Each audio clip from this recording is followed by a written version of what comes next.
আলাইকুম। Hello everyone, সবাই কেমন আছেন? আলহামদুলিল্লাহ ভালো আছি। অনেক দিন পরে চলে আসলাম। তো বুটের ডালটা আমি 10 মিনিট ভিজিয়ে রেখেছিলাম। ভিজিয়ে রাখার পরে এর মধ্যে হচ্ছে 2টা তেজপাতা দিয়েছি। আমি আগে বলি আসলে আজকে কি বানাবো। আজকে হচ্ছে শামি কাবাব বানাবো। তো এখানে সব ধরনের মশলা নিয়েছি, পেঁয়াজ, রসুন, মরিচ, হলুদ, কাবাব মশলা, এটা ধনে ফাঁকি, এটা হচ্ছে গরম মশলা, লবণ, দারচিনি, এলাচ, লং আর হচ্ছে একটু জিরা। তো সবগুলো উপকরণ আমি সুন্দর করে এখন দিয়ে দিব আদা রসুনের পেস্ট।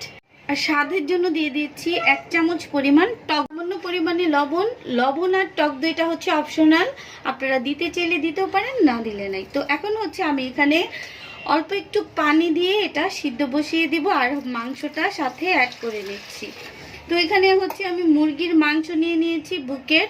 তো এটা এখন আমি দিয়ে সুন্দর করে ঢাকনা দিয়ে ঢেকে কয়েকটা সিটি বাজার জন্য চুলায় বসিয়ে, ডালটা সুন্দর করে সিদ্ধ হয়ে গেছে। তারপরে হচ্ছে আমি ব্লেন্ডার করে নিয়েছি, আর ব্লেন্ডার করার পরে এরকম হয়েছে। এখন হচ্ছে আমি অলরেডি একটা বানিয়ে নিয়েছি, এভাবে হাতে একটু সুন্দর করে তেল নিয়ে তারপরে হচ্ছে আমি এরকম গোল গোল করে সুন্দর করে শেপ করে নেব।